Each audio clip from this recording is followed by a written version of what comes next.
Ladies and gentlemen, welcome. Welcome to the first OU-JLIC Mental Health Awareness Panel, titled Anxiety and Depression. Let's talk about it. We have a very robust, multifaceted panel here with us tonight. In very short words of introduction, my name is Rabbi Ruben Boshnak. I'm the OU-JLIC educator of Brooklyn College.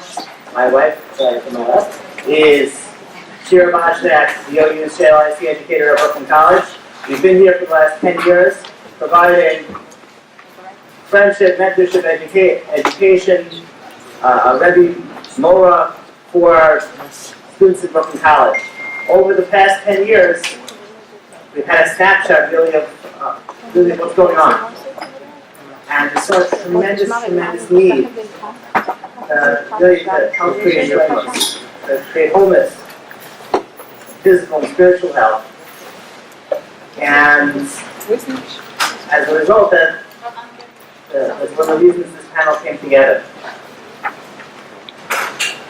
We're calling it specifically mental health because everybody needs mental health. The truth is, our perspective is that each person is an olam maleh, it's an entire world.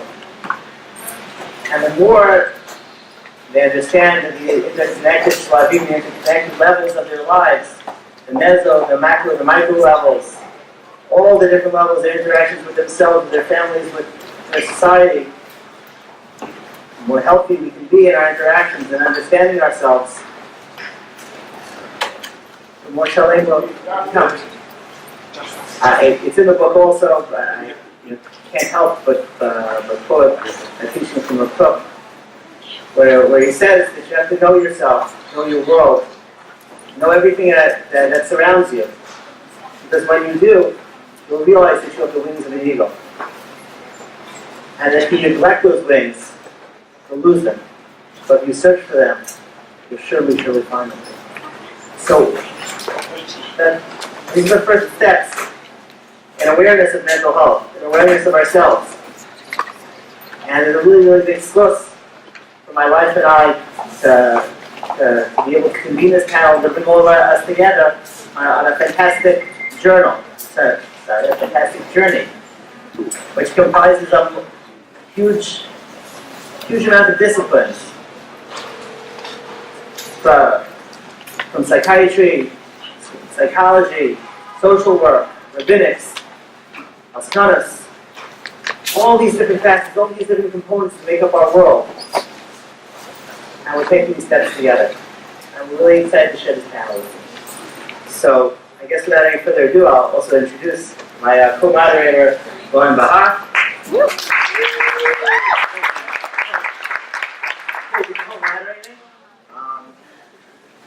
And I can think of no better way to introduce the panel than to have the panel introduce themselves in their own words. So to open up our panel with a question is really, panelists, please introduce yourselves. Who are you? And in what situation would somebody reach out to you? What situation would somebody call you? We're going to ask the panelists to try to stick a maximum to 2 to 3 minutes, because like we said, it's a robust panel. There's a lot to say, a lot of ideas. But we also want to leave before Kriyat Shema tomorrow morning. So it's a big honor to begin. I think we'll just start on my right, and we'll play hot potato with the mic.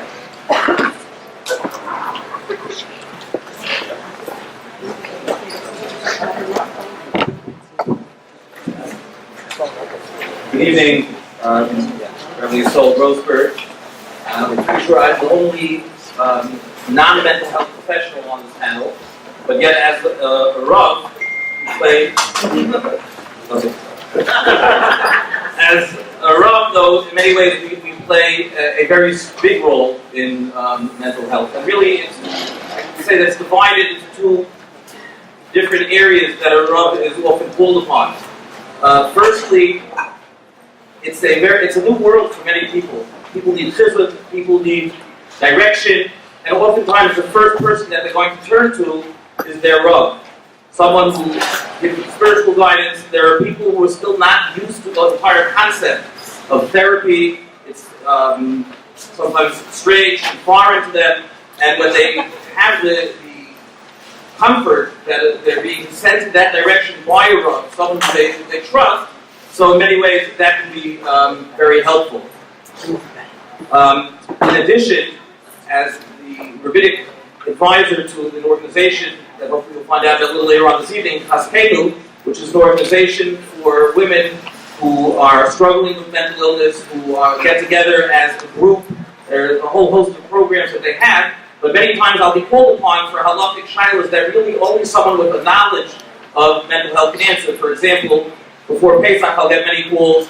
The Seder is a very stressful time for me. What specifically do I need to be by the Seder for to be Mekayim the mitzvahs of the Seder?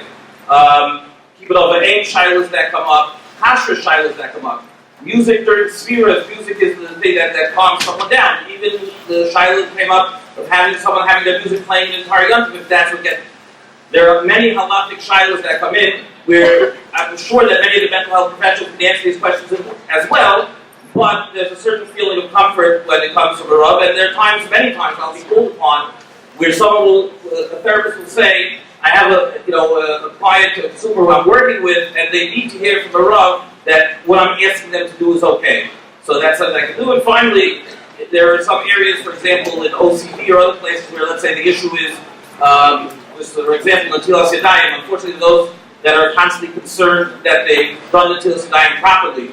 So if their therapist or someone else, non-rabbinic person, may tell them that it's okay, they don't have to continue, they may have a hard time accepting that. Again, when they hear from a Rav, they hear from someone who they feel is, knowledgeable in that area, they may be quicker to accept it, and in that sense, you offer comfort not only to the person who's getting the therapy, but to the entire family as well. Hi, my name is Ronan Hizami, and I'd like to take walks on the beach. Oops, sorry. So I'm a medical doctor. I'm a board-certified child, adolescent, and adult psychiatrist. Do you mind standing up? Because we can't hear you. You might hear me if I hold the microphone closer. So when I look back at all the years of my training, it kind of scares me. Because actually, this room scares me. Because I was here from 1988 to 1991, and when I came down here this evening, this room looks a lot smaller than it used to look. So after medical school, to be a psychiatrist, you have to do 4 years of residency. So that's the same number of years as an OB-GYN. And then to be a child psychiatrist, you need to do another 2 years. So that takes me up to 6 years, which is the magnitude of subsurgeons and things like that. To put things into perspective a little bit, and to be brutally honest, the first lesson that they taught us on the first day of residency, after they gave us our IDs and our keys, was to tell us that 50% of what we're going to teach you in the next 4 years is going to be wrong in 10 years. The problem is that we don't know which half is going to be wrong. And I'd say the numbers are probably even a little conservative. So what does a psychiatrist do? The role of the psychiatrist has changed. Just to understand, there are about 8,000 doctors like me in the entire United States that see patients. There are states that have just one child psychiatrist. I think the Upper West Side of Manhattan and maybe the 5 towns in Great Neck are the only places that have a number too many. The psychiatrist today, as I was trained, is mostly someone who does evaluations, who manages medications, who formulates treatment plans, who in theory is kind of running the case, although many times the gentleman sitting to my right is usually really running the case. We'll talk about it later. That's right. So most of the time, people don't just open up the phone book and decide today that they want to see a psychiatrist. Most of the time they get referred either by their or their primary care doctor or by a therapist.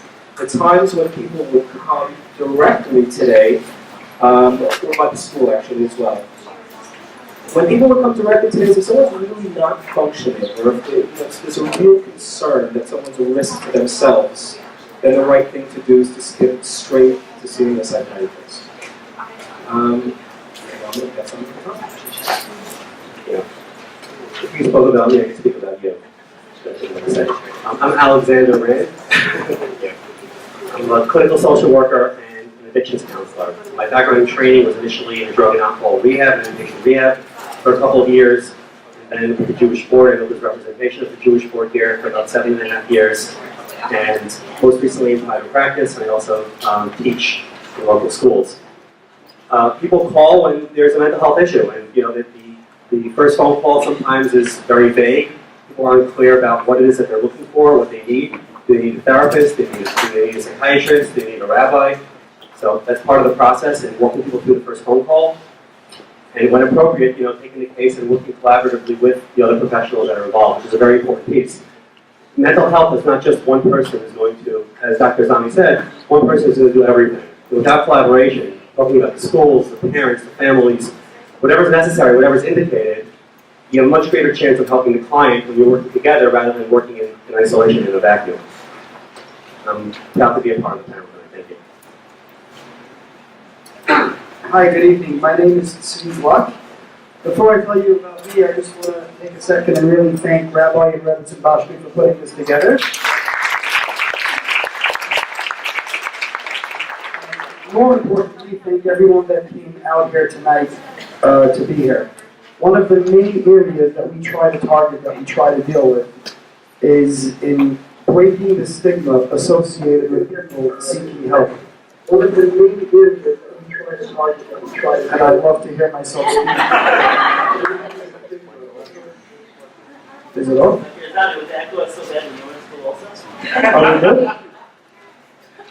Wow, okay. Anyway, we try to break the stigma associated with mental health. I founded an organization 3 years ago called Amudim Community Resources. Initially started to be a crisis response and intervention organization, primarily focused on victims of sexual abuse and those suffering from addiction. And we quickly added in the awareness component, realizing that it's great that we try to help people after the fact. It would be better if we could put ourselves out of business for every reason other than lack of funding. That being said, part of what we try to do is work with the treatment professionals, treatment programs, mental health world, rabbinical leadership, and many others, in making sure that the glue that has to maintain the treatment and the necessary care remains together on a multifaceted approach, 30,000-foot view, making sure that not only the client gets the services that they need, but the family members and other affected individuals do as well. In order for us to succeed in what we're doing and look for the true follow-up, it really requires events such as this and making people aware, putting people, out there and really just saying, this is what we're dealing with, this is what the world is. I've said this a few times, I'll say it again. Many, many years ago, people were scared to talk about when they had children that were born with developmental disabilities, and often putting them in homes where they would live for many, many years not being with their family. That stigma was broken. There was the stigma of people battling cancer, where they couldn't even say the word or let people know that a loved one was sick. Then there was the issue with dealing with the term that I hate of at-risk youth, because people are all at risk. That broke. And the time has now come to be able to look, whether it's mental illness, victims of abuse, or other things in the face, and say, we're not going to let this get to us, and we're going to do what we can to help us. Thank you all for coming, and thank you again to the Baptists for putting it together.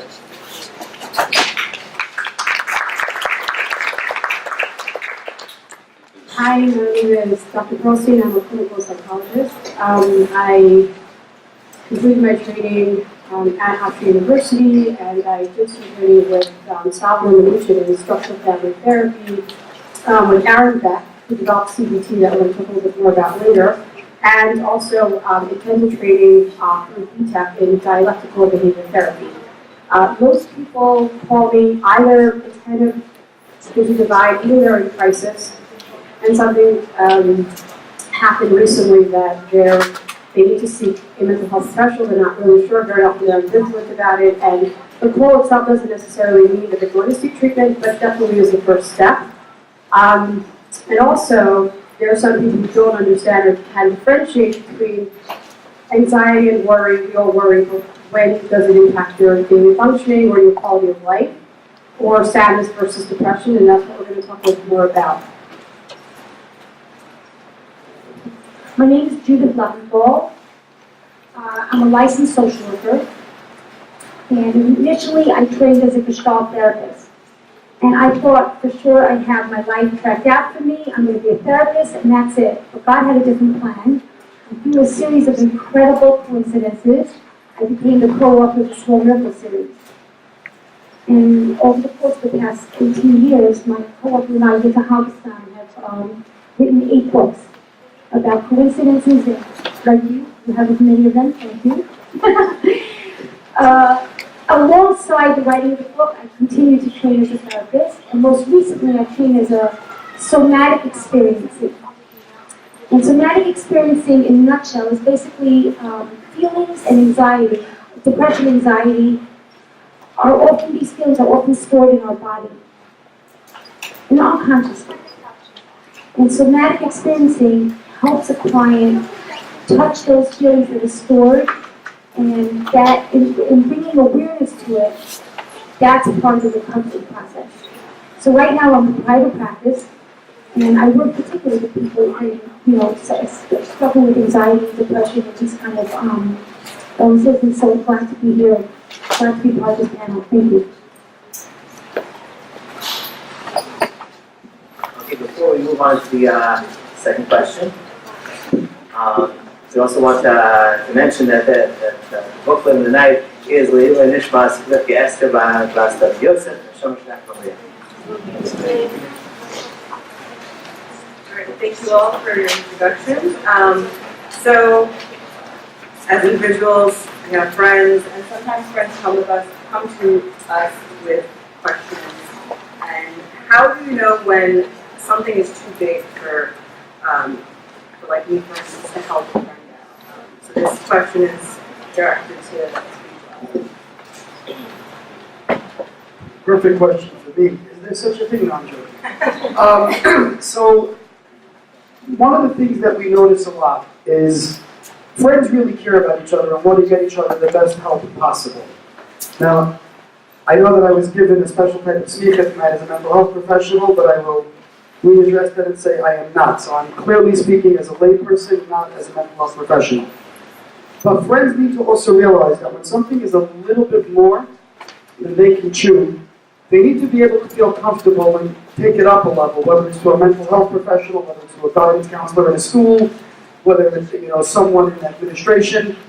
Many times we have friends, people that come to us for help, that for many, many months were being guided by their best friend, and while it was done very well-intentioned, very important care that should have been initiated was not able to be done. So while it's important that friends are there, and friends should be there for those that are suffering and need it, it's just as important for a friend to know to be there to support that person to get the proper therapy or to seek the proper help and not try to solve the problems on their own.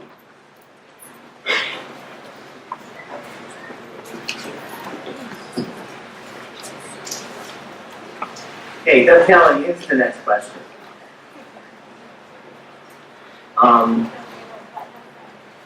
Let's say you have 4 things, 4 sentences, 4 facts that you can tell this entire room, all the people out there in Facebook Live land, wherever this is, wherever this recording is going to go. If we made it into a meme, maybe their face pointing out that way. What 4 things would you want to tell somebody who's facing an addiction, somebody's friend is facing an addiction, or somebody's family member is facing an addiction? So,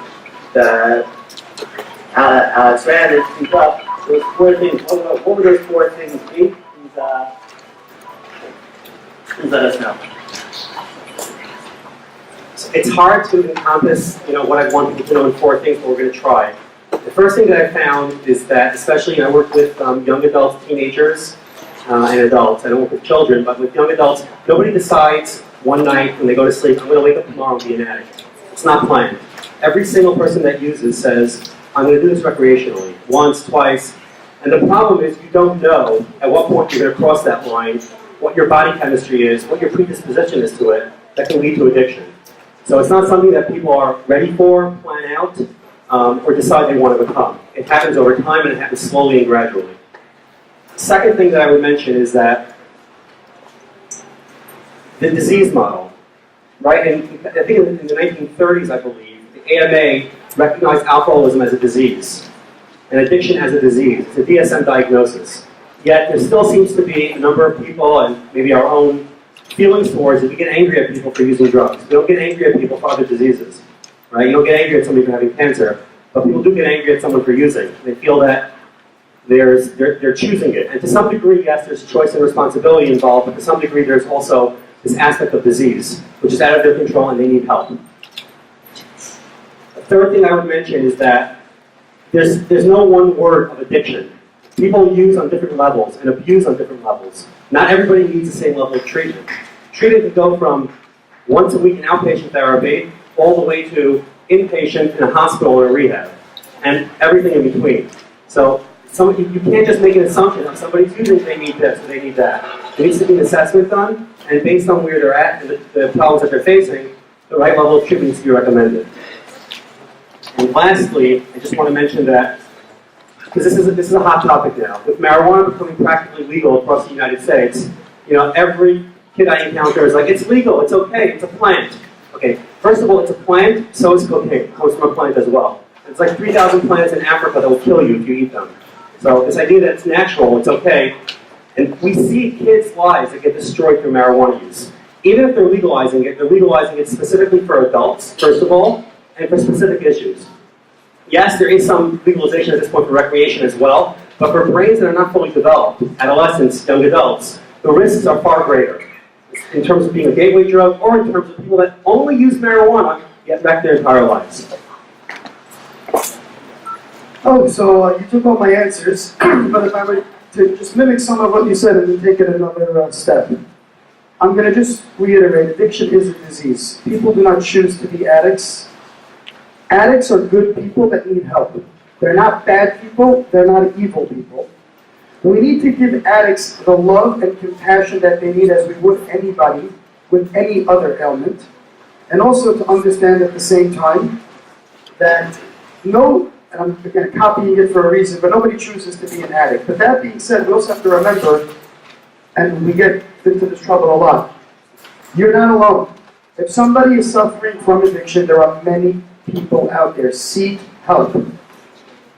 There is help available, and there's also help available for the people that live with the addict. So it's not just about the addict themselves getting help.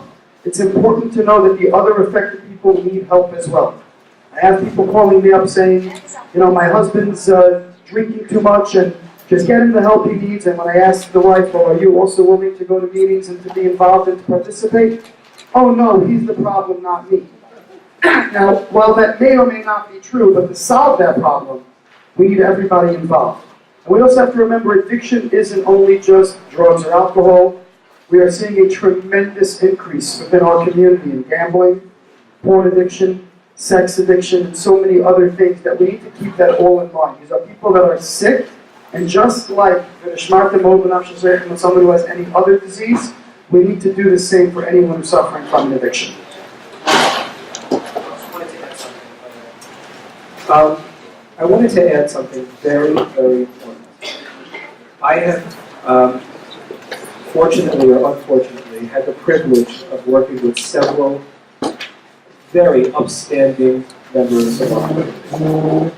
People in their 40s, 50s, even 60s. The people that put on the parlor meetings in their homes for various yeshivas and organizations, who throughout their lives never thought of using anything illicit. And then they needed back surgery, or they needed some procedure done. And an irresponsible, well-meaning physician gave them way too much medication for their pain. And didn't monitor them properly. And these people lost everything. They ended up divorced, losing their families, losing everything. Al Ta'amid Ba'atzmecha Ad Yom Motcha applies very, very much to addiction. There's a genetic predisposition to this. And we all need to watch ourselves, not just young people. This is a real thing that can really happen to anyone.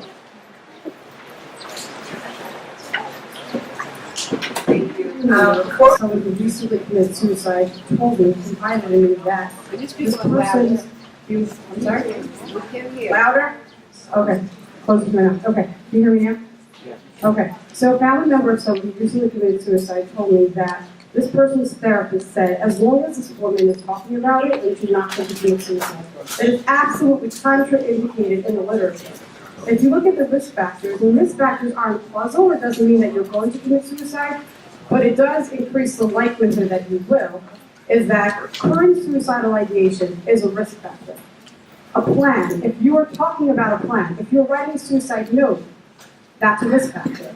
And past attempt is also very scary, that's first of all. Second of all, the leading cause of suicide is major depressive disorder, and the leading symptom of depression is hopelessness. So I would tell you that if anybody is talking about suicide, if they're expressing suicidal ideation, if it's somebody that you know, then you need to instill hope in this person, because suicide is a hope effect, okay? That's second of all. Third, it's not enough to be passive about it. In other words, you need to be active about it. You have to make sure that this person is actually seeking help, and you have to follow up. So this is something where you don't have to worry about enabling somebody, right? And if you think that it's attention seeking, that's not your fault. I would say that as well. And fourth, and this is very, very important, the scariest time is when somebody starts receiving treatment, especially medication, because it takes a couple weeks to kick in. And it's very possible that they're going to experience a surge in energy, because one of the things that we're going to talk about is that depression depletes you of your energy. So they're getting more energy, but the suicidal ideation is still there. So they have energy to go ahead and carry out the act, but they don't have any hope. So they're going to go ahead and do it. So, speaking about suicide is something really tough, because in the past I've actually gotten into trouble about it, which is okay because I'm not really a stranger to controversy. But when someone has feelings of it or says something, take them seriously. All too often we've had people call us up and say, my friend is threatening A, B, C, and D, or is acting in this way, but she or he will be upset if I call an ambulance or if I get them to a hospital, and I don't want to upset them. So my answer to that is, a living friend is better than a dead one. And don't take the chance, don't try to be the hero and try to figure it out on your own. But get someone the help that they actually need. Don't overreact, don't go insane about it, but be willing to get them help. There's also something else that I have to touch on. There are people that get diagnosed with cancer and they go through the best form of treatment, and yet they still pass away. And that's a sad reality of a disease. And I have, all too often, when people have taken their own lives, their friends and loved ones end up getting very depressed about it, wondering what more they could have done, and then they feel guilty, and then they end up going into their own downward spiral over it. So we also need to understand the reality that these things sadly do happen, and we can't take it personal. Yes, we have to do our part to save anyone that can be saved, but we cannot take it personal and eat ourselves up about it. We just need to be able to help those that need it and get those the help that they desperately need. And if we see the signs, especially on the friend level, try to get them help. Reach out. Do what you have to do. Don't just try to deal with it yourself. Okay. A number of the points were made, so I'm just going to stick to one or two.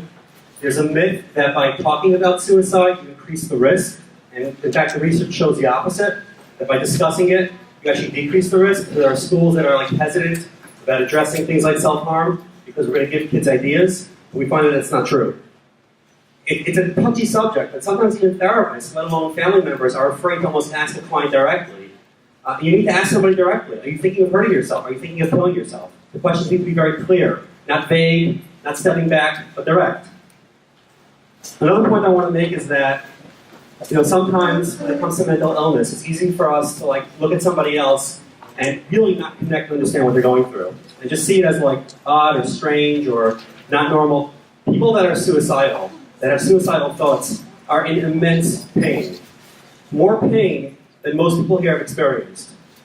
And if you can't connect to that pain and realize that this is not, a play for help or for attention and a way for people to notice them, that people are truly suffering to the point where if somebody's thinking about killing themselves, they've decided that there's less pain in not existing than there is in staying in the world. That there's no hope. And this is true for people that are young, as young adolescents, all the way through, late adulthood.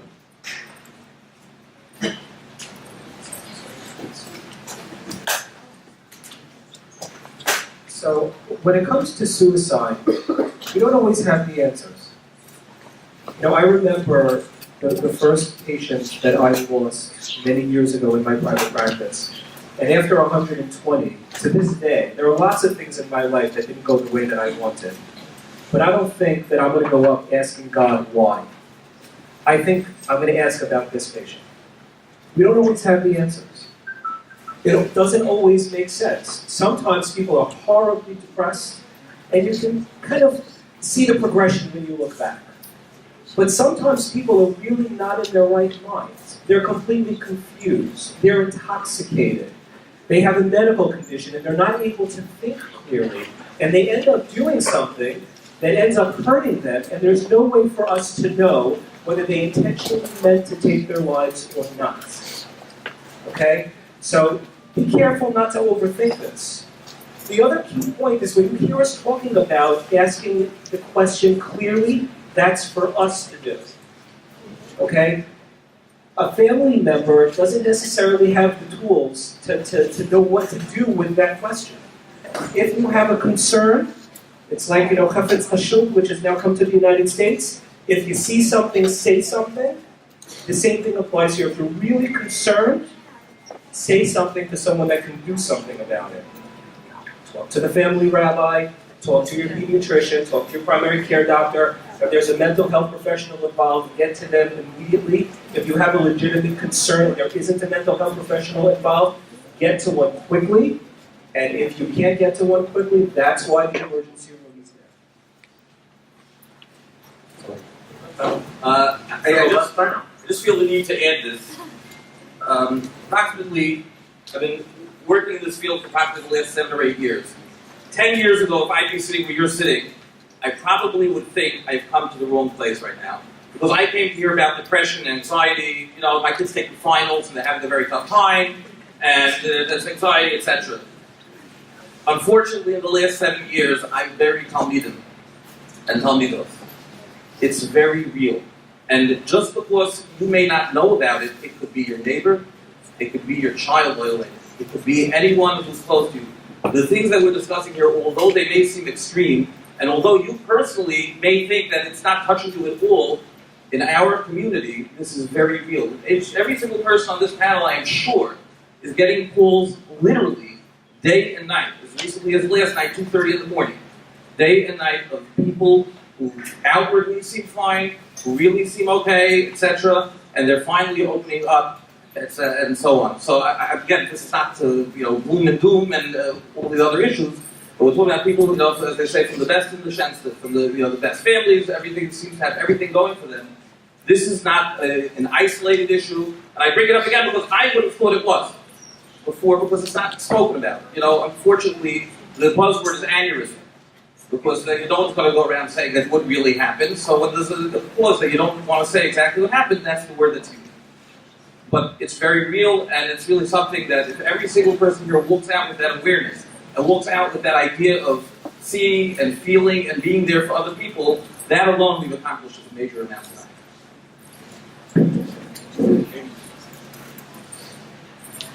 Okay, so oftentimes people conflate the words psychiatrist and psychologist. Oftentimes people mix them up. They don't know which either one does. I actually once trained at NYU, and it was a program for the psychiatry program. And every time one of my clients would come in, the phone would ring, and the receptionist would say, "Dr. Boshnak, your patient is here." Now, I'm a licensed mental health counselor. I have neither a PhD nor an MD. and they kept doing it, and I kept trying to correct them, and it just didn't work. So the next time I said, "Can you do me a favor, please, and call my mother." So, I'd like to ask the two doctors on the panel,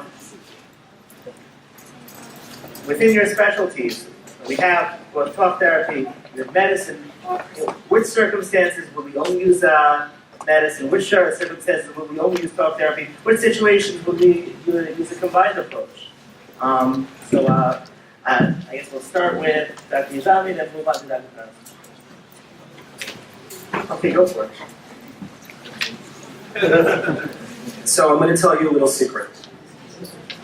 Okay, you can tell other people. Within the entire field of medicine, not just mental health, with very few exceptions, medicines don't fix anything. When a person has an infection and they take an antibiotic and it does what it's supposed to do, it kills the bacteria.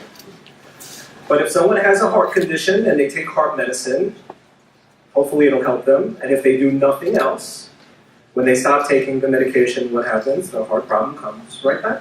You have hypertension, high blood pressure. You take your antihypertensive. It's great. Your blood pressure comes down. You stop taking it. If you didn't exercise, lose weight, stop salt, all the other things that are in style for that week, you stop the medicine, the problem comes right back. That doesn't mean medication isn't effective. So, to break it down simply, at the end of the day, what's the difference between medication and talk therapy? Well, the effects of medication will sometimes linger a little bit after you take them. It varies from medication to medication. Some medications leave the system within a few hours. Their effects can linger for sometimes a few weeks.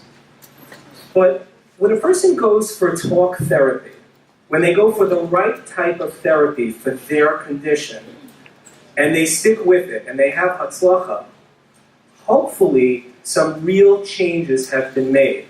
And there's been plenty of research throughout the years that has shown very clearly that when you do these fancy scans that look at the metabolism in different parts of the brain, and you look and see what does medication do and what does therapy do, lots of times you end up with the same changes. Therapy takes longer, but if it's done properly, the effects linger. So for example, if we have someone with OCD, the data is very, very clear.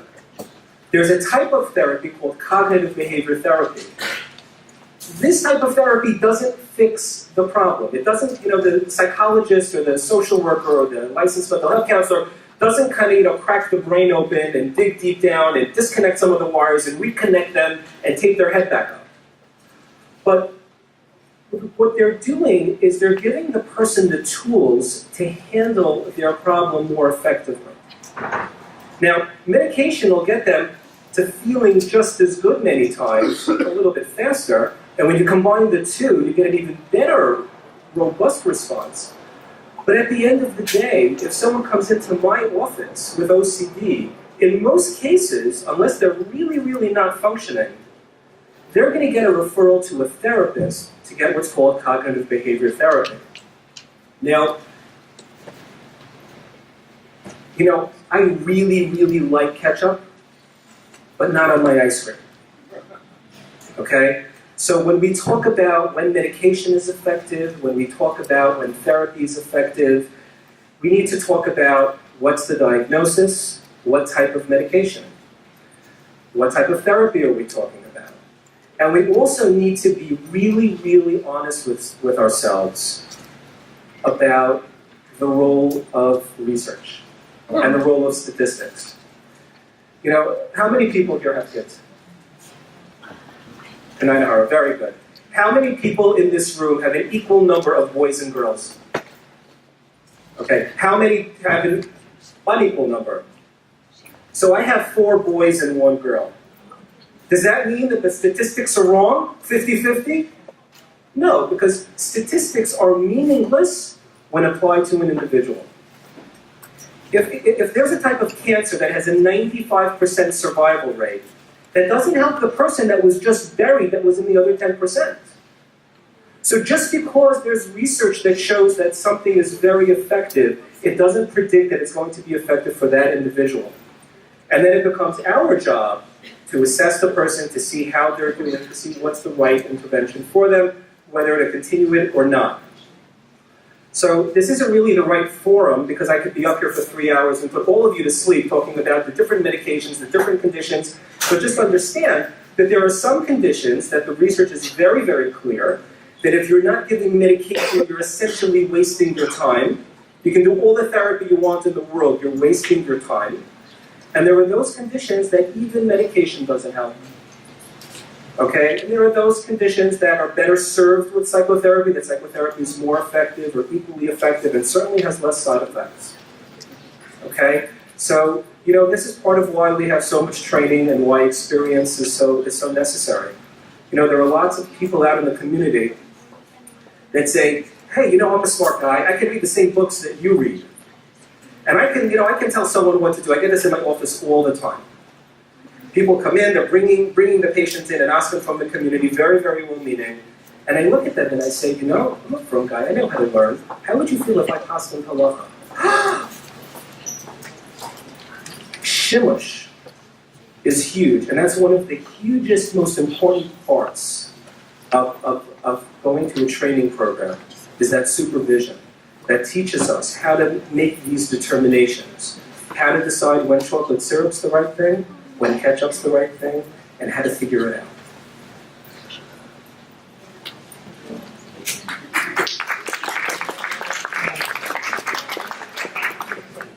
Yeah, okay, so just a couple of things, because I think Dr. Zahn covered it all. No, that's great.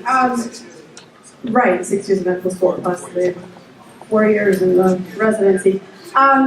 Okay, so just a couple of things just to sort of tag on to what Dr. Zami was saying. Today, most clinicians and diagnosticians would agree that most forms of psychopathology is due to it's the biopsychosocial model. In other words, there's something going on biologically, there's something going on psychologically, and socially. So the idea is that there are exceptions, that there are some conditions, as Dr. Nizami pointed out, that medication is absolutely necessary and that cognitive behavior therapy will be ineffective. So for instance, ADHD, the research is pretty clear on that. But there are some conditions, like many of the anxiety-based disorders, that if you are taking medication and you're not in active treatment, in other words, you're not for OCD, for instance, we do a lot of exposure and response prevention, which we can talk about a little bit later, then you're not going to see treatment gains. So it's intellectually dishonest to go to a psychiatrist and assume that you might experience symptoms reduction, but your quality of life is not necessarily going to get better. The goal of therapy is to develop skills. It's skill-based. And the idea is that can you apply those skills in everyday life? So that even if you are experiencing less symptoms of depression, are you happier? And even if let's say, for instance, anxiety, you're not experiencing the physiological symptoms. So the medication is taking care of, for instance, your increased heart rate or your hyperventilation, right? But the idea is, what are you doing when you're approached by a situation that's activating your anxiety? What are you doing about that? So the goal of therapy is to provide the client with the skills that are necessary to improve their quality of life. So it's symptoms reduction and it's quality of life. So we need both. Yeah.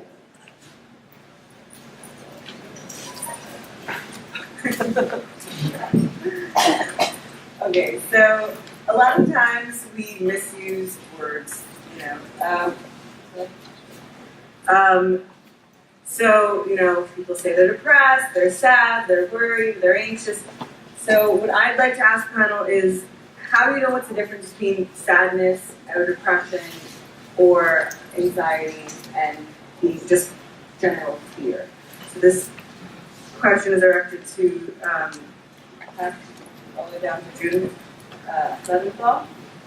So there's a quote, sadness is a human feeling, not one that is enjoyable necessarily. Depression is a whole other thing. Depression is where you feel nothing. Depression is where you just don't want to live another day. That's a quote. It's a quote from a book written by J.K. Rowling, the author of the Harry Potter series. She's written a book on depression, her own depression, which really shows that depression does not discriminate. Depression hits people that are successful as well as non-successful. Poor or rich, it does not discriminate. Now let's talk about what's the difference between sadness and depression. Sadness, like J.K. Rowling said, is just a human emotion. In the spectrum of feelings, there are so many. There's joy, excitement, anger. Sadness is just another one of those. Sadness comes and goes. It processes through, it moves on. Depression, however, is a whole other animal. Depression has been called like the dark night of the soul. Depression is when you wake up in the morning and you discover that there's an elephant's foot on your chest. Every single day, we are all faced with different kinds of challenges. Some mild, some greater challenges, and sometimes it's a little difficult to get through the days. It could be challenging. But with depression, it makes it almost impossible to get through the day because you're so busy fighting that elephant's foot. Between sadness and depression, another thing to say about that is that sadness could be prompted by some internal or external experience, whereas depression isn't necessarily prompted by anything. So for example, like in depression, there's internal and there's external prompters, right? So external could be something like losing some money or getting fired from a job. That could be something that contributes to mild depression. And then there's extreme depression, moderate and extreme depression, you know? So those could be like, I grew up with parents that were Holocaust survivors. All my friends were children of Holocaust survivors. So I really saw depression up close because so many survivors lived and breathed that dark night of the soul. So I saw it up front, I saw it up close. When someone's in depression, it's like living in a fog within a cage that has no key. But that's just a metaphor, and that's just an illusion. The truth is, there is a key. And I think tonight provides so many of those keys. Whether it's going to a doctor, seeking out advice from a therapist, no one living with depression has to live in that cage with no key, because there are so many. That's it.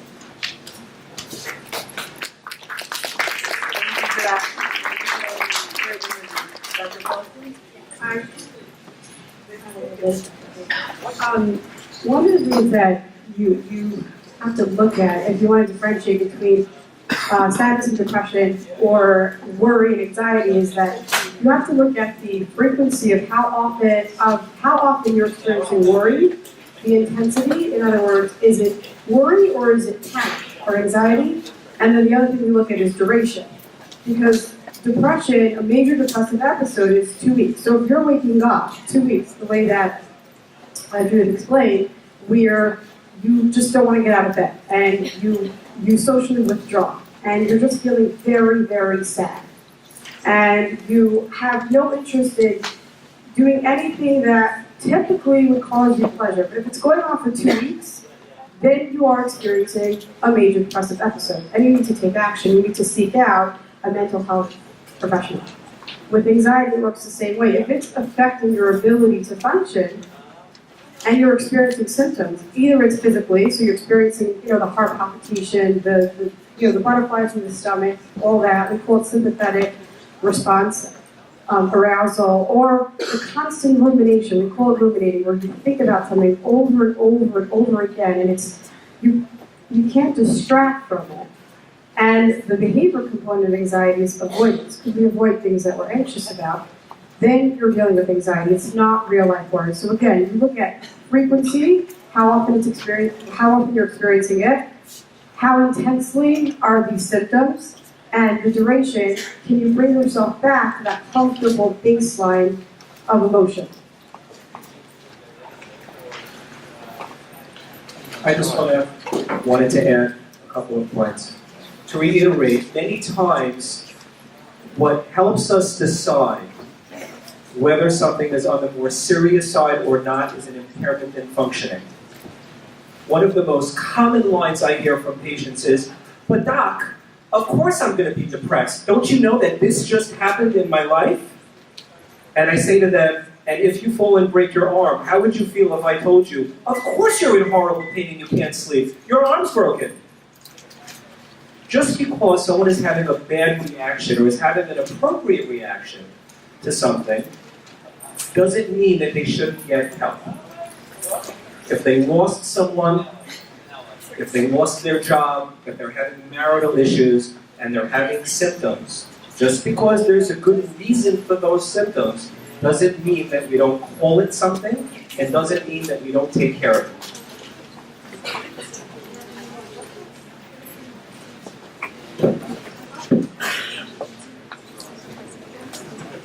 Okay, moving back towards this side of the panel.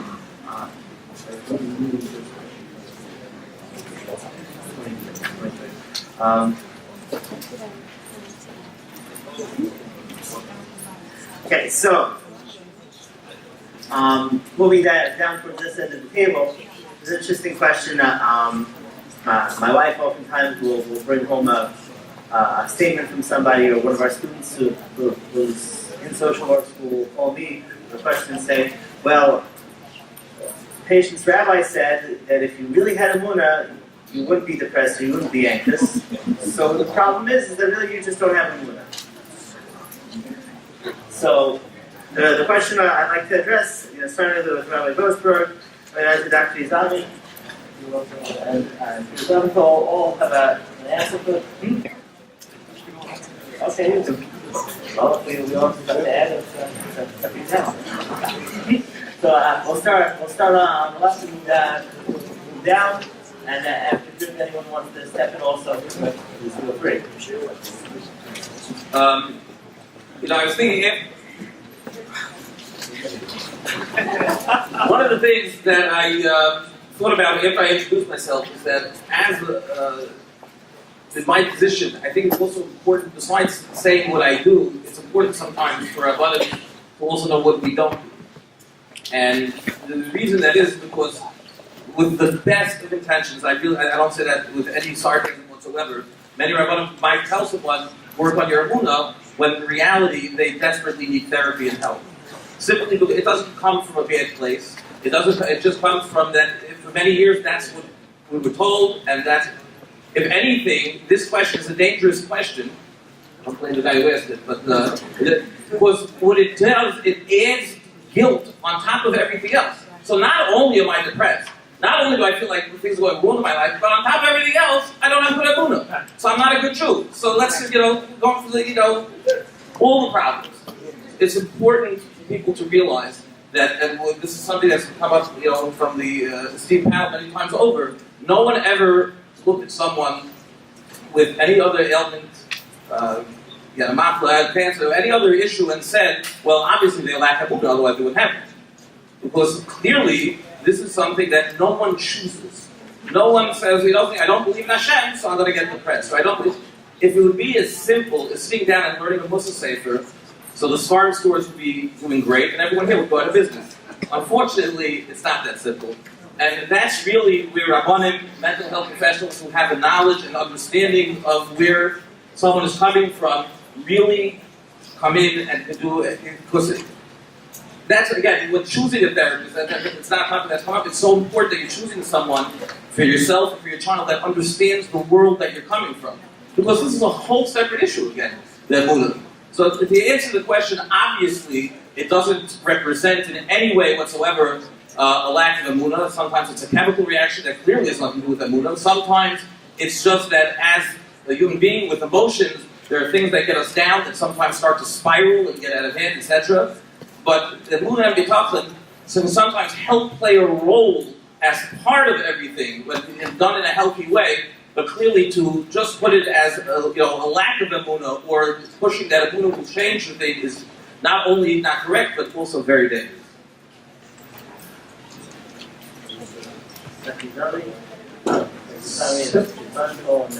So, the head is not this empty box with spirits swirling around inside of it. The brain, the central nervous system, is no less physical. Now, very, very interesting thing happened to me. I had the privilege of treating some of the guys that responded to the September 11th attacks. And some of them were quite traumatized, some of them had other issues. They didn't all react the same way. Interesting. There's this new area in medicine called pharmacogenomics. I don't know if people have heard this. But what it does is it looks at our genetic profiles, looks at what we have predispositions to, looks at the system in the liver that metabolizes medicine, and helps us understand what might be better choice of medication versus others. And in this type of testing, there's something fascinating. There is a gene for a serotonin receptor. Serotonin is one of the brain chemicals that are affected typically in depression and anxiety. So there's this receptor for serotonin in the brain called SLC6A4. There's going to be a test on this at the end. So whoever wasn't anxious already, you can start getting anxious. And that will help you deal with it. So there are two possible different genes for this.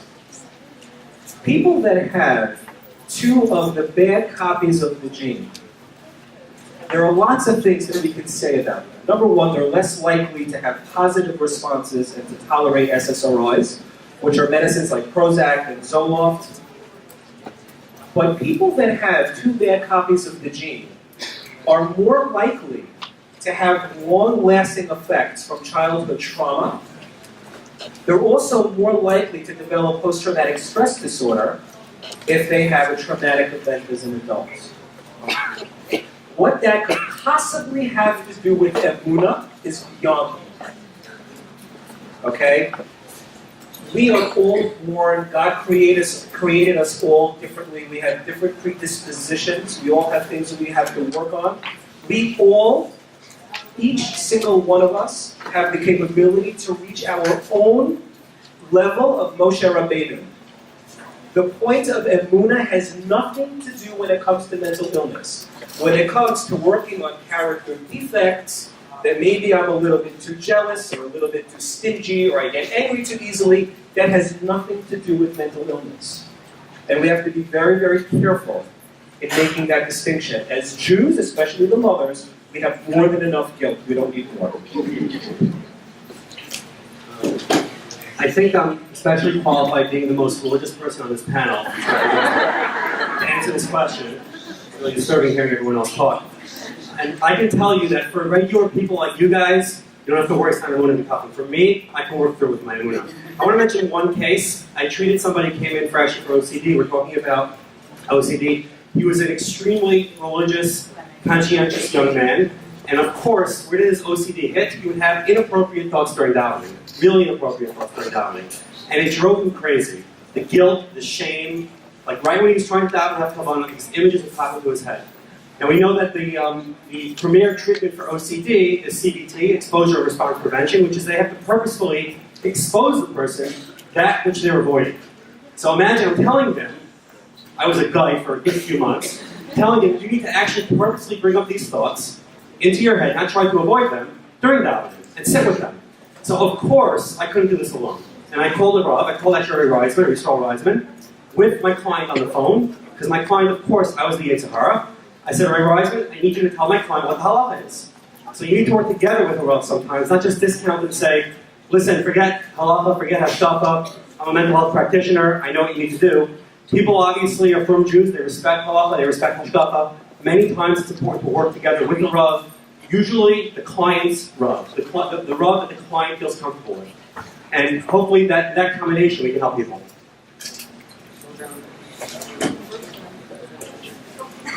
I want to go before you because you're probably going to reiterate what everyone else said, and I'm going to be reiterating, so just go ahead.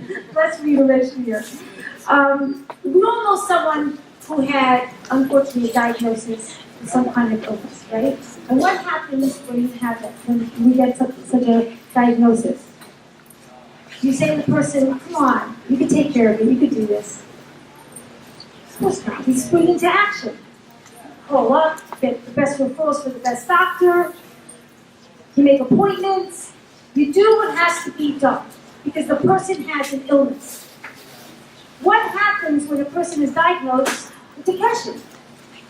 That's when the people say things like, come on, you can do this. If only you got it a little bit harder. If only you tried a little bit more, you could lick this thing. Come on, you know that. It's not true. Depression is an illness. And has nothing to do with having a emunah or not having a emunah. I have a client that came in for sessions. The first session, she could not get her head off the side of the couch. She just laid it down because she was so depressed. This girl got in chakras, Mincha Mara. Sometimes she just texted me that she just got in Nishmas 12 o'clock at night. She's got more emunah than anyone I ever met. But she couldn't get her head off the couch because she was that depressed. After a couple of months of therapy sessions and medicine, which she went on immediately, all of a sudden now, she's an upright citizen. She could function, she could work, she could smile. She's living life. She had emunah before. She has even more emunah now. Because she realized that some things are not in our control. We would love to believe that depression is completely in our control. I just have to think more better thoughts. I just have to go and exercise, and then it'll all be okay. We all wish that that was the case, but it's not. Some things we are totally powerless over, and illness is one of them.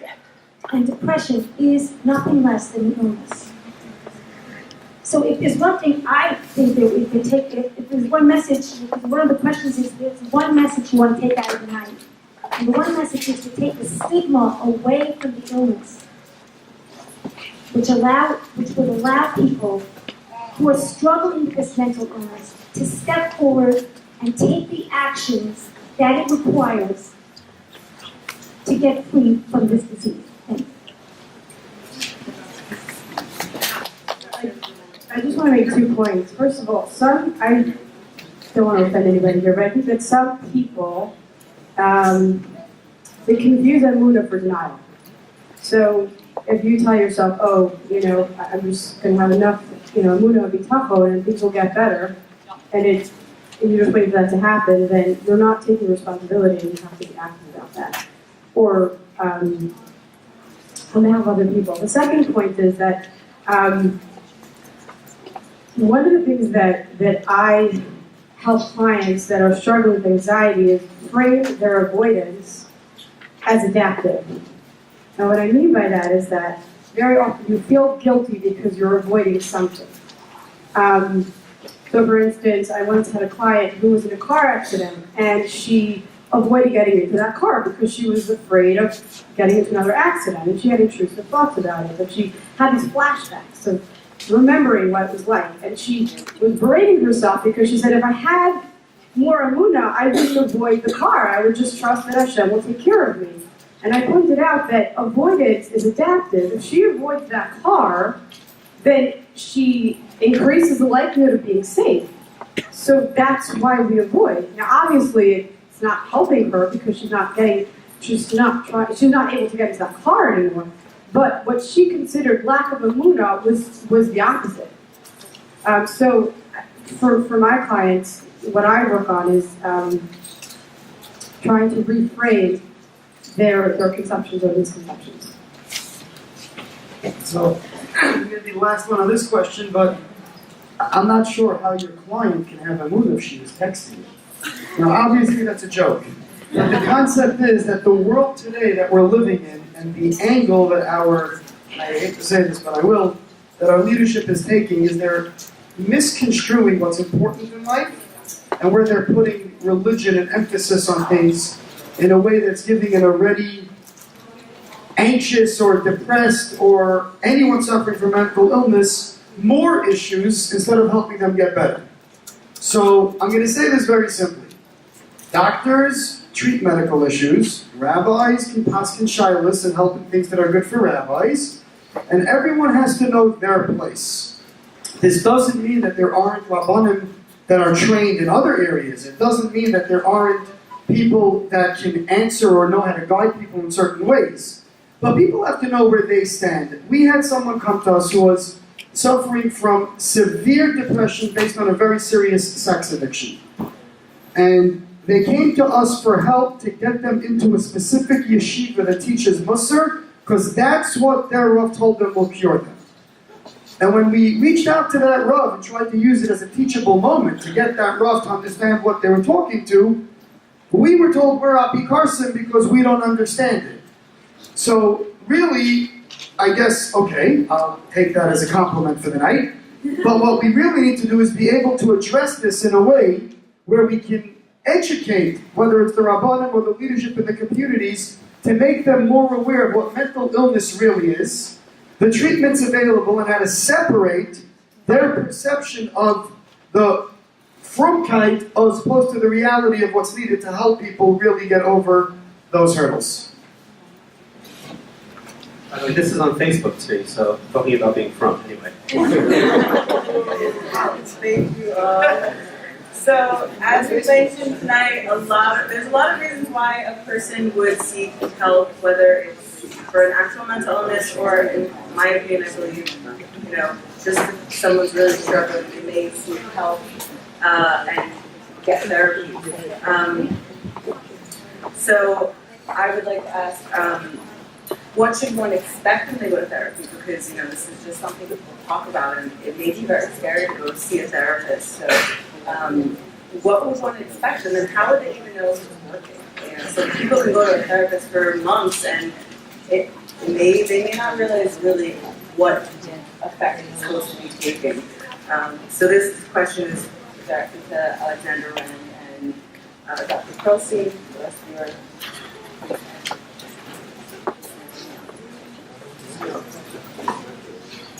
What do you expect when you go to therapy is to spend a lot of money. It's not cheap. I really recommend that people put away money for their kids and grandkids, like for college, for therapy as well. Okay, we have to live as well, can I say. Now, what you expect is that competent therapists, and I don't want to say this lightly, have gone through enough training before they're opening up a private practice and just putting up a shingle and saying, I treat this and everything. I'm going to give a little bit of a shout out to the Jewish board because I spent 7 years there. One of my past supervisors, she herself put up with me for a few years. That tells you a little bit about her. But working in a mental health clinic for a bunch of years and getting supervised again and again and again gives people a little bit of a background of what it is that you want to do. The initial visit should be an assessment. You can't treat somebody without knowing what you're treating for. Someone comes in and says, hey, I'm depressed. Okay, great, let's talk about how to treat depression. Wait a minute. Many times clients come in, they think they're coming in for one issue, it's really something else. So you have to do a comprehensive assessment. You're asking them about when the problem started, how long it's been going. Be ready to answer a lot of questions, by the way, personal questions. This is the only profession you can ask somebody anything you want and not be embarrassed about it on the first visit. So we're going to ask about past history. We're going to ask about family relationships. We're going to ask about what they enjoy, their social life, depression, anxiety, trauma. We're going to cover everything if we're doing it well. Sexuality, religion. These are things that these should be standard questions that are asked when someone's coming in for treatment. Of course, catered to the age and appropriateness of each client. So what you should expect initially is an assessment, and a good assessment. Afterwards, you should have a discussion with your therapist about, do you feel they're a good fit? Do they feel you're a good fit for them? What treatment might look like? Meaning, how are you going to help me? There's many, many modalities of treatment, which is another question here. And not every modality works for every client. We'd like to think that this modality works. Yes, it does, for some people in some situations. There's a reason why there are many modalities that are out there. It's good to become educated on different modalities. So you have to tailor what it is that you're giving over to your client for what the client's going to be able to accept and receive, not just where you think you have the greatest amount of knowledge. Treatment itself, parents frequently ask this question, how much money is this going to cost me? That's usually the first question I get. And it's like, how long is this going to be? Like, maybe just fix them or something. So I remember one father saying to me, he kept asking the question, listen, I can't really tell you, I haven't met your child yet. Listen, just give me a bottom line figure. Like, I don't, just give me a number. I said, okay, $500,000 for your child and you. Package deal. No, I didn't say that I thought that. They teach in therapy school, don't say everything that you're thinking. But we frequently cannot predict initially how long therapy is going to last for, because it's not me setting your arm in place when it's broken, which I don't need, like the doctor mentioned before, taking an antibiotic, which doesn't need your participation in it.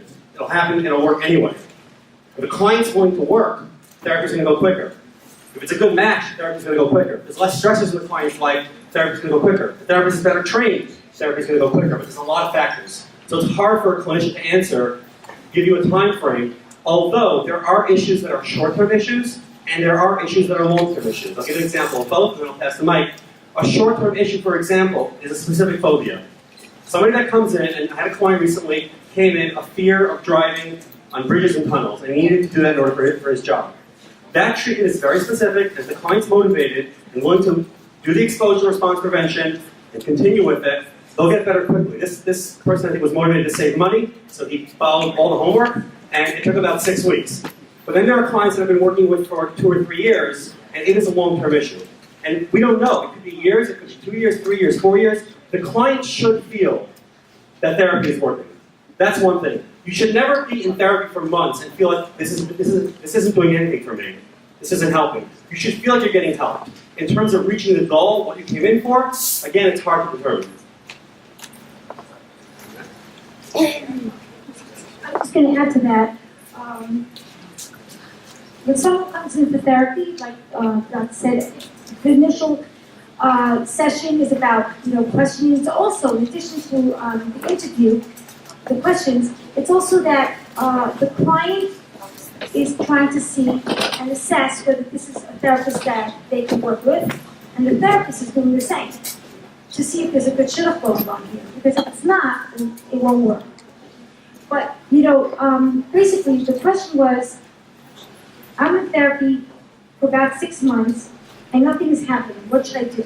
I think that anyone who's in therapy, in my professional opinion, if you're in therapy for 6 months, and nothing's happening, you have way too much patience. Way. Because things should be happening, not necessarily in the first session, where there's the interview process and all these things that have to happen, but certainly in the second or third session. Because what is therapy, after all? It's about bringing awareness and insight that will help change the way you think and the way you function. And those kind of changes should be happening definitely slowly, but it should be happening. Even if it's happening slowly, it should be happening within the first few sessions. So if you're in therapy with someone, in 6 months, nothing's happening, for sure, it's a sign to look elsewhere. So a couple of things. First of all, the first couple of sessions are not pleasant, because if it's not hurting, then it's not therapy. Therapy is not supportive counseling. It's very different than that. And it's important to know that going in, that this is not going to be a pleasant process completely. The other point is that if you find that you're in session for a couple of months and it's not working, then I would ask the person I would pose the question, the miracle question that we call it, which is, if things were working and things were better, how would you know? Because sometimes people have this sort of vague idea that they're not happy, but they don't exactly know what needs to take place in order to make that happy, to make them happy, right? So sometimes it's very right, and we're talking about, let's say, difficulty sustaining relationships, then it's much harder to gauge progress. The other thing is that therapy is collaborative, it's egalitarian. In other words, if you're concerned that there's a lack of progress, then raise the concern with your therapist, right? Because either you have to modify your expectations, or maybe the therapist can do things that are different. I always encourage my clients to talk about what their experiences are. At the end of every session, I always ask them, how did they find the session, right? So, and the other point is that therapy is work.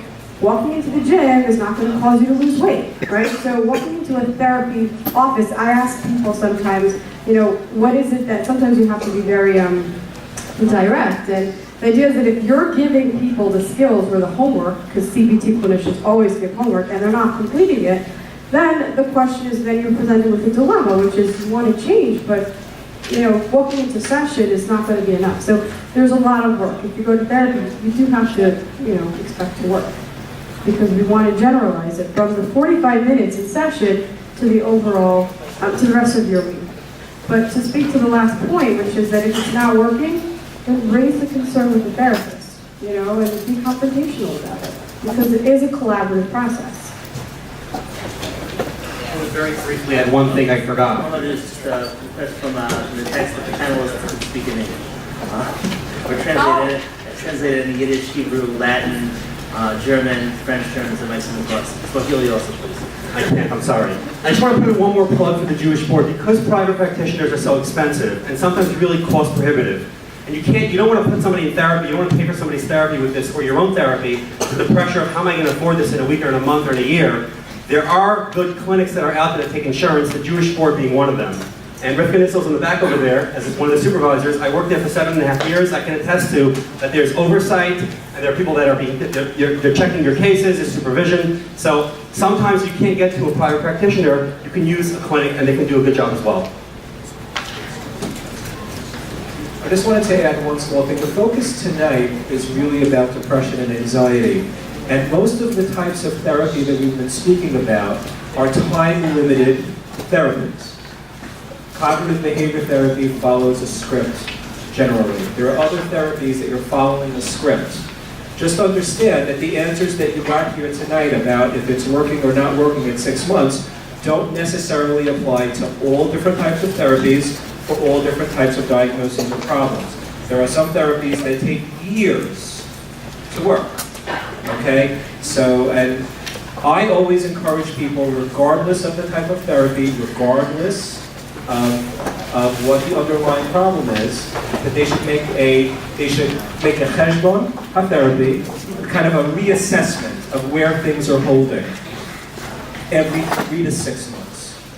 Just to kind of review with the therapist, where are things holding? And back in my days in the hospital, we used to have these treatment plan parties where we used to have to sit around with these huge stacks of paper. It was this, I think, a Medicaid mandate, where we used to have to sit there with our supervisors and basically justify what we were doing. Is it working? Is it not working? What are our goals? That's something when you're working in a brief, especially one of the brief time limited therapies, that you should be doing with your therapist.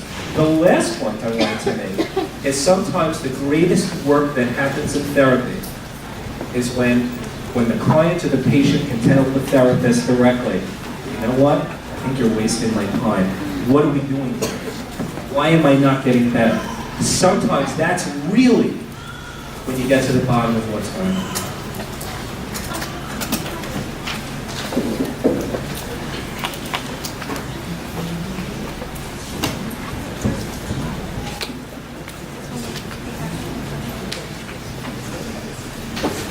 Okay, so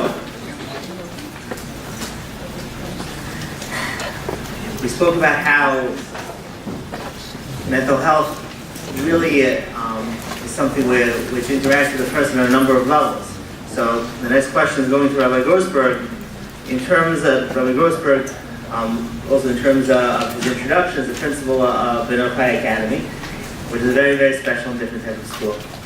And in terms of that, we'd like to know how a school really can school and the community surrounding the school can contribute or detract from a person's mental health. So,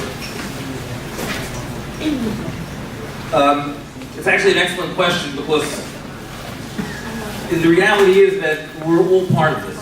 And we're all in this together and we all can be part of the solution. The fact that we're here tonight is part of the solution. I think that oftentimes we make the mistake when we talk about a big word like trauma. And we think trauma, we think of abuse, we think of later someone who lost someone or something, other traumatic event in someone's life. Many times I'll speak to a student who is really, really struggling. And when it comes down to it, they were made fun of for the formative years of their life by classmates. And they are just as traumatized. Not that there's a way to quantify trauma, but what I mean to say is that they are damaged to an extent that they've many times, unfortunately, given up completely on the religion because they somehow, they put it all together. I always say, God is the easy target because he can't answer that necessarily. But as a community, what we can do is to realize, tonight is not the time to discuss the resilience and why perhaps children are not as resilient as they once were. They can't put up with as much as they once did. They're not as strong, going back, it's really doesn't belong here tonight, but I can't hold back with all these mental health professionals sitting here. I remember my day, there was one father who said, my son doesn't need a psychologist, he has 2 psychologists. This one and this one. Somehow or another, many of us, I don't say we all survive, but many of us survive. That's not going on now. Working in having a high school for girls that have been thrown out of school who are on the street, I can tell you that it's not working. That whatever worked before, if it did work, it's definitely not working now. So if the question is what we can do as a community, is we can try to make every single one of our precious children feel at home. We can be on the lookout for problems. And many times people make the mistake of thinking that this is for Muhammad. This is for those that are in education, those that are working. You'd be surprised what, as a neighbor, you can do when you see one of the children. Many people here know the telltale signs. Perhaps a little bit of change in dress, hanging out at home instead of being in school. There are a lot of things. And is it me? I'm going to mix into someone else's business. I'm just a neighbor. You'd be surprised as just parents many times simply because of their parents. And I'm one too, so I can't blame all parents. But so they are not going to be simply because of their parents. There's too much emotion, there's too much turmoil involved in that relationship. As a neighbor, as a friend, and really in so many different ways, each and every person can help and can see the signs. There are children who have just been forgotten about. Parents are very, very busy. There are many chasnas, many weddings that people are going to. Baruch Hashem, it's great. The community is thriving. If you look for a good supper every night, there's a parlor meeting, and nowadays parlor meetings are not just the old cake and seltzer, barbecues and sushi, etc. There's something to do every single night. Parents are very, very busy. But as a community, we need to realize, though, that sometimes children become the sacrifice. And together, if it becomes a community-wide thing, not every parent is capable of dealing with their child's problem. Sometimes parents are dealing with so much shame over what their child is doing that they make bad parental choices. If we can get up to that parent who's suffering and struggling and say, don't worry, we know what you're going through. It must be so difficult for you. And they can start to rest and breathe a little bit easier and feel that they're not being ostracized by the community. They're not being looked at as bad parents. Then they can start to parent better.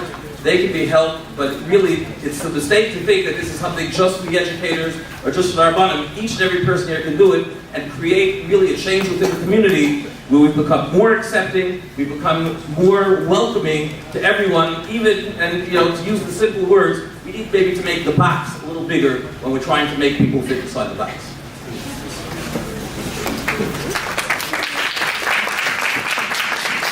Similar to the question about the Rabbanim.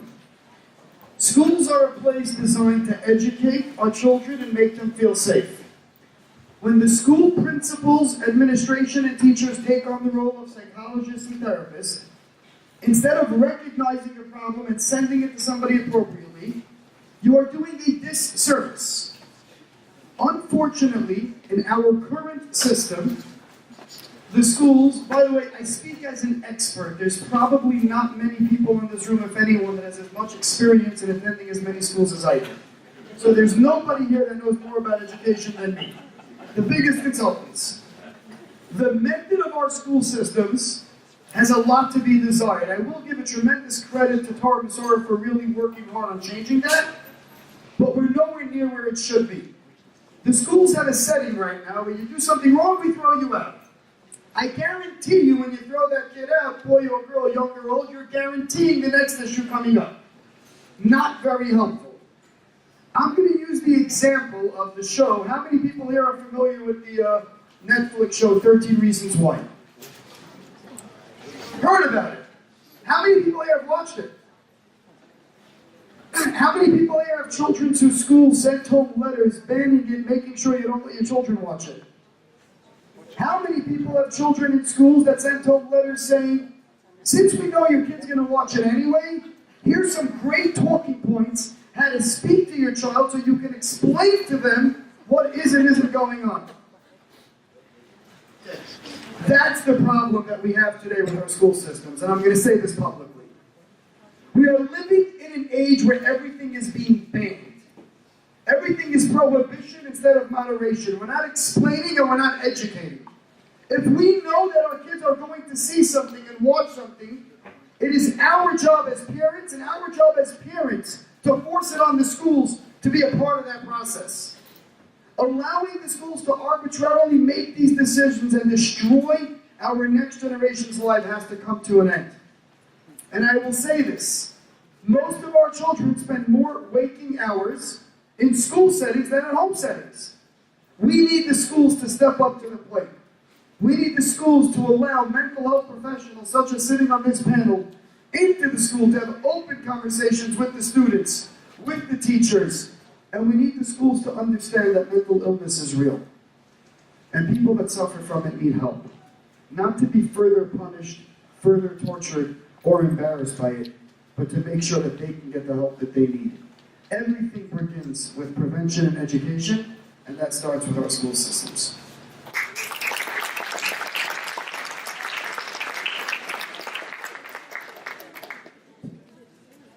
We're going to end up with the scripted portion of the night. Moving away our safety net a little bit with the final question is really on the panelist discussion number 11. We'll move it around. So we're all literally, unwillingly influenced by millennials. Some of us are millennials, some of us relate to millennials. So if each panelist who feels comfortable doing so, could you try to please express one message about mental health in 144 characters? It doesn't have to be 144 characters, but one statement, one line. If there's one message that if you feel that you gave that message, that's okay. That's fine. We'll move on to the next panelist. But if you give us one message to walk away from the scripted part of the panel, before we go down our safety net and they bring up some of our questions from the floor. The announcer one first, and then we'll take some hands, and then move on to the last portion, which will be our research there. I guess I'll go first. Okay. So very often mental illness it's a disease of separation where people feel different, isolated, and alone, and you really don't have to be.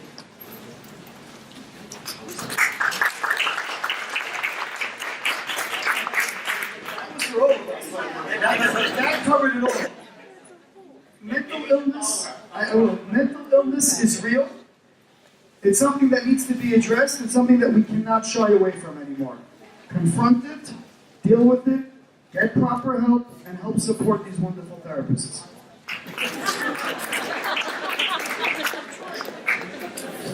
Just want to reiterate what he's done. I just want to mention that I have business cards, okay? I've brought a lot of them. You want one? One thing, people aren't crazy. Human behavior, every behavior that somebody does, is a reason behind it. Let's try to understand why before we judge it.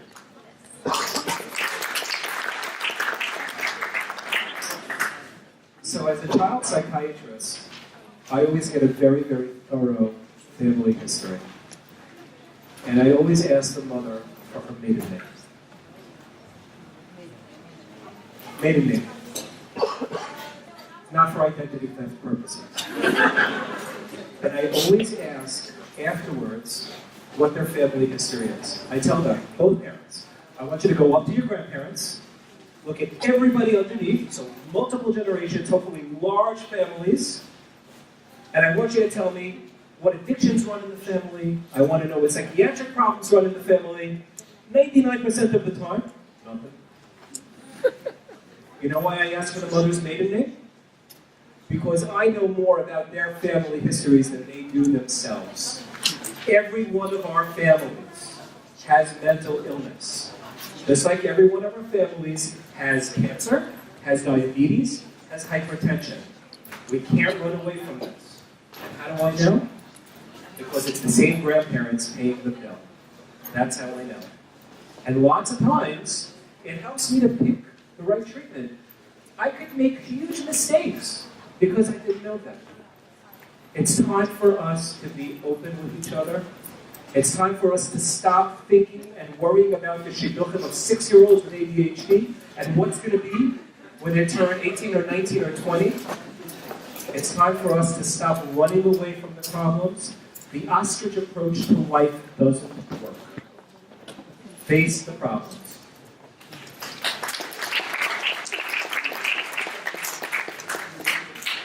So, what I'm about to say now is a little embarrassing to me, but I'm going to be honest. That doesn't get that one. So, as I mentioned, that one of the things that I do is as a rabbinic advisor for an organization called Chaspenu. Give a plug for it's an amazing organization of peer support where people support each other. Those women that are struggling and female members might have, let's say, male sons or husbands that are struggling. And there's a whole host of phone support groups. And really, it's an amazing organization. And I don't get paid for that. But the first time that I spoke at the Chaspenu event, I have to be honest, I walked in and I was waiting for the people with mental illness to come in. Because I was waiting, maybe it'll be obvious. And the room starts filling up. I said, wow, they have so many people here that are just here to help. When are the people with the mental illness going to come in? And then there's no more seats. I said, this is terrible. All the volunteers took seats. The people with the mental illness are going to come in. There's not even room for them. And the answer is that they look and act and are just like everyone else. There are husbands, wives, children, neighbors, cousins who have this, but they're struggling, but the words mental illness was, and I admit it was an education for me. The words mental illness sometimes conjure up a vision in our minds that is so wrong and and that's where the stigma comes from. That's where the stigma, what we're looking for. The people with jobs, with families, with tremendous success. They're perhaps the only difference may be the medication that they take in the morning, or the therapy that they're making sure to go, or having that support group. But it's important, if we want to end the stigma, we have to just education is what ends the stigma. I got educated that night. We met a wonderful group of people who clearly are thriving, clearly are strong, and facing challenges that many of us couldn't even dream of, facing those challenges and surviving and thriving with those challenges. It's important that we get a clear picture of what it is so that we stop stigmatizing without really realizing what it's all about.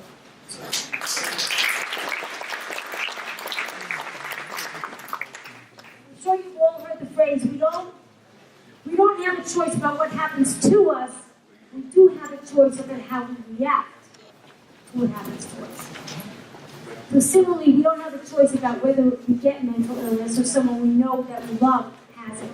But we do have a choice about whether we stay in denial or whether we come out of denial and take action and fight it.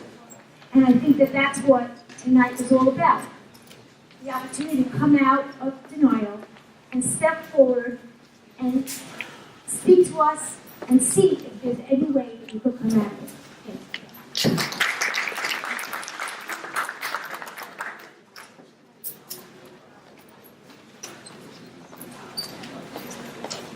Okay, so we'd like to take a couple of questions from the floor, if anyone has questions from the floor. Okay. Let's,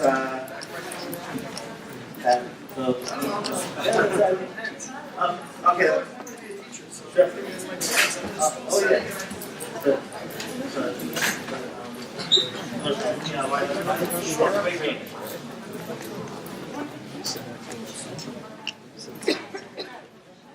Hi, my name is Lisa today, and I am training to become a care counselor in the state of New York. That means I have a mental health diagnosis, and I have been an active participant in specifically the orthodox mental health community for about 10 years, and I have been a volunteer. I have been a patient, consumer, client, every word under the sun myself, and I am now training in mental health counseling to help others at Harry the Heart by the internship at Columbia. And my question is, how can we get funding for the specialized therapy that people need when they graduate from the basic clinic therapy? And people realize that they have greater tolerance and they need it because TICVA just shut down their DEP group. Udom only helps people who have very specific type of abuse in their background. And Evolve shut down a few months ago. And I have so many friends that are going through their savings, and there's nothing. You cannot have a high lifeline or a Bodiola or a FUA for mental health. We need one. We need one now because people are spending their life savings, and I have had 5 therapists who went private on me. They're charging $250 an hour. They made a really good amount of experience on me, and now they're charging. I need to know how we can afford this. Thank you.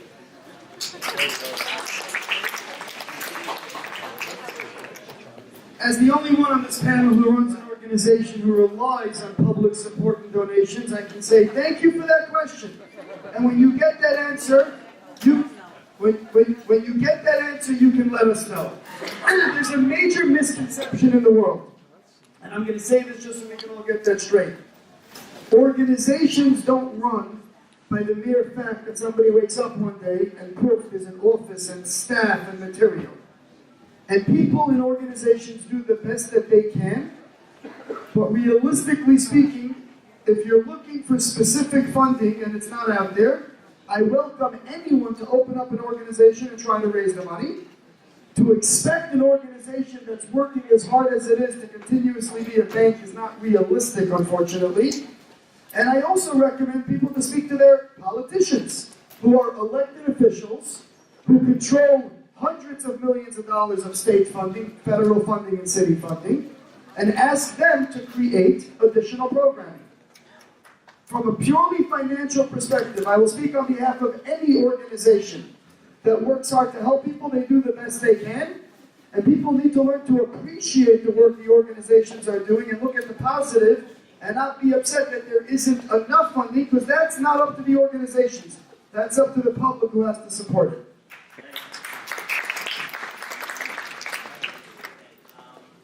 In the back. Out of curiosity, have any schools thus far done minority awareness programs or classes under seniors? Any? Rabbi Winograd, where are you? Because I think Rabbi Winograd There he is. Rabbi asked me Winograd. to answer that question. Rabbi, I'm on second. I will tell you that Torah Zohar currently launched 2 new initiatives. One of them called Project Lishmar, another one is partnering with other organizations to start dealing with those issues.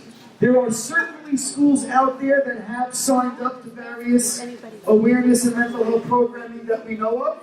And we get calls from schools on a pretty regular basis, at the very least to train some of their staff. But the simple answer to your question is, not enough. Sorry, what are the administrators afraid of because they don't want? So I'm going to repeat the question because I like that question. I'm going to go for it. No, it's a good question. People need to hear it. I was going to say, she works with my wife, who works in that school, and thank you for being you. The question was, what are the administrators so scared of? So I'm going to tell you. One of the questions that was posed tonight is, everybody always is open-minded about issues, yet when it comes to shidduchim, which by the way, in my opinion, the dirtiest, nastiest word in the Jewish dictionary today is the word shidduch. Because that is the number one excuse why people don't do what they need to do. What they're scared of is confronting the reality of what's going on. Unfortunately, that shame and stigma that we keep talking about, that I must again say, thank you to everybody here for coming to helping to break that barrier, and you can give yourselves a round of applause for that. It's what we need to work on, as a group and as a people. The school systems are still living in that box, unfortunately, for the most part. No, it's not every school, but a lot of them. And I know this from the clients that we deal with that should have never come to us because they should have had early detection within the school system and had some better programming. But really, those of us that have children in schools and those that are watching, it's upon us to get the schools to make those changes. We have to come in as a parent body and say, we understand this is a real problem and we would like to see the school make those changes. Because if we don't push for it, it ain't going to come on its own. And I'll tell you, everybody said it's impossible to make those changes. So just quick props to my community. I live in Queens and Kew Gardens Hills. The first community as an entire community to bring in sexual abuse awareness programming into schools was all of the Queens elementary schools in conjunction with the Vada Rabbanim of Queens. This was due in part, yes, to a lot of community leaders that put it together, but getting enough parents to say, we want this, we demand it. We, the parents, have a lot more power than we believe, and we need to step up. It's for our children and the next generation. We need to get the schools more involved. And we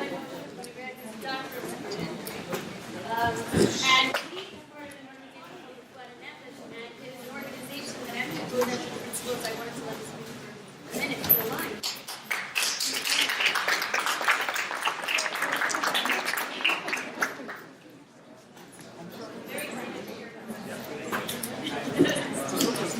Hi, so the Food and Nefesh is a pretty new organization. It's only about 18 months old. What? The Food and Nefesh. My particular role is in charge of outreach, so basically trying to bring different campaigns across North America. We can't hear you in the back. We're talking You hear me now? Yeah. So my particular position is trying to bring different outreach campaigns to different communities. We're probably going to segment them by age brackets. So probably one for adolescents, one for young adults, college age, and then general adults and beyond. I think our first campaign that we're going to be rolling out in the fall is basically like an essay writing contest. So it's pretty traditional, tried and true. And then I'm also sort of secretly work. We're trying to develop more deeper, fundamental kind of game-changing things to try to tackle stigma at a much more elemental level. So that's probably what we're going to roll out in the next few months. But if you want to get involved in our organization, there's definitely a lot of ways to get involved. We have people across the range of spectrum, religion, professions. Most of us do. What? What does the organization do? What does it do? So again, it's pretty new. We're not doing that much yet. A lot of the stuff we're doing is still in the planning stages. We have started this. There is a chat room where people can go into either people who have a mental health condition, people with family members, friends, or whatever. They can post questions. So meaning there's places you forums you can ask questions and get answers. And then there's also specific times that there's chats that people that is moderated, people can get answers and discuss different issues related to this. There's a lot of social media activity trying to share information that's relevant. Like I said, there's some other things, anything that's mental. Okay, so any single diagnosis, meaning questions people have will usually be specific to a mental health disorder, and the forums on the website are divided usually by the specific diagnosis. But in terms of stigma, it's pretty broad. I don't have a strong reason to believe that stigma differs by the disorder. And so in terms of the stigma piece, we're really focused on heavy mental health and the rest of the Last question, and then we'll reorganizing the room. We have a question up in front actually. Was with regards to, I'm going to ask it more clearly yourself, but what happens when you have a child who, a minor I'm assuming, who really does not want to go for therapy? But you really see the need.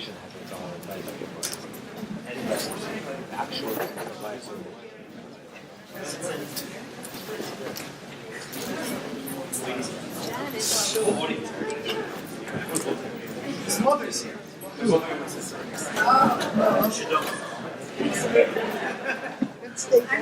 Okay. It's very hard to help someone who doesn't want to be helped. So what I do when I work with kids that are resistant is sort of try to collaborate with them and create this, I'm trying to think of another word, but a collaboration where, okay, what will it take for you to convince your parents that you don't have to come back? And that's how you usually draw people up. But I can say that working with kids, you need to work with the parents. And that's the barrier very often, where parents very often, they think that, here's my kid, fix him, and I'll be back in 45 minutes, and that isn't the case.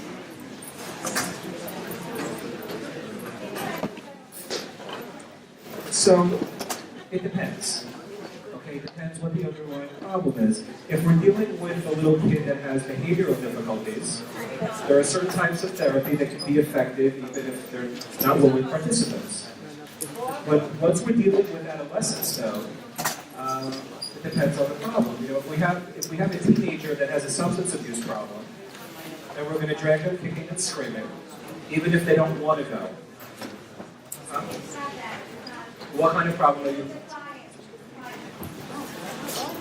Depending on the age of the child and whatever else is going on, there are some therapies that can be effective even if they don't want to participate.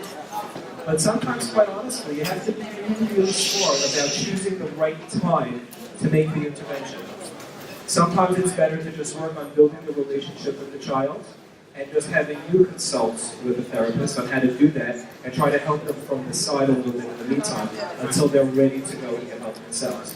But also, lots of times, defiance is part of something else, and it really needs to be identified. And what is it? Why is this child defiant? Is it just a normal part of their development?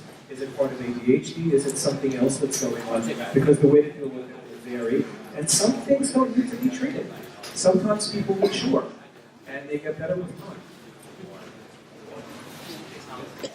I think it's a very, very relevant question, and it comes up a lot, especially with addiction. People don't really want to get help. With adolescents, what I found is that there's a stigma, I think, on therapists, which is terrible, it's unfair, and we got to break that stigma that we're not cool. We are cool people. And I tell the parents, get me the child in once, and let me see if, like, my sense of humor, showing them that I'm cool, will get them to continue.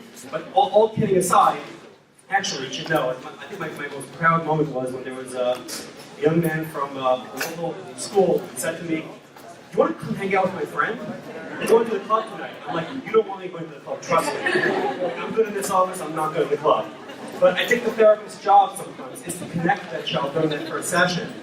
You know, to try to connect, find something that they can speak about, sports, and start the relationship and break that stigma of, you're crazy, that's why you're here, you're weird, and, you know, etc. Thank you very much. We are now going to move to the next, the final portion of our program for the night. All of our panel will be around to ask questions to you, especially more specific questions that were asked, really, which are great, just not for our public forum, so you can come and speak to any of our panel members. We also want to present to you, this is we have our Resource Expo, which is going to be, our Resource Expo, which is going to be to my right. My wife would just like to give a shout out to all the members. First, I just want to thank again all our mental health professionals for coming out tonight and volunteering. No one is getting paid. This is all volunteers. This entire event, actually, OU-JLIC did not pay a cent. I'm sure the OU will be very happy. They didn't pay a cent. Everything came from volunteers who wanted to donate. A bunch of my alumni. Thank you so much for putting the ads in the papers and letting the whole community come. Before you go, I really just hope everybody takes advantage of this Resource Expo we have to my right. We have again Amudim, Spiegel, PCA, Rabbi Grossberg, and Rebbitzin Grossberg. Haskinu Rabbi and Rebbetzin Grossberg again. My extended family, we have Rebbetzin Ziegler and Sturdy Steinitz, the Greasy Square Hospital Young Adult Program. We have Yafa Kagan, Mugwad Hanefesh, Rabbi Moshe Winograd, Project Extreme Layer Roman, Tika Befiza Tzima Zucker, and Crisis Text Line, Alahuva Government. I'm here to answer all your questions.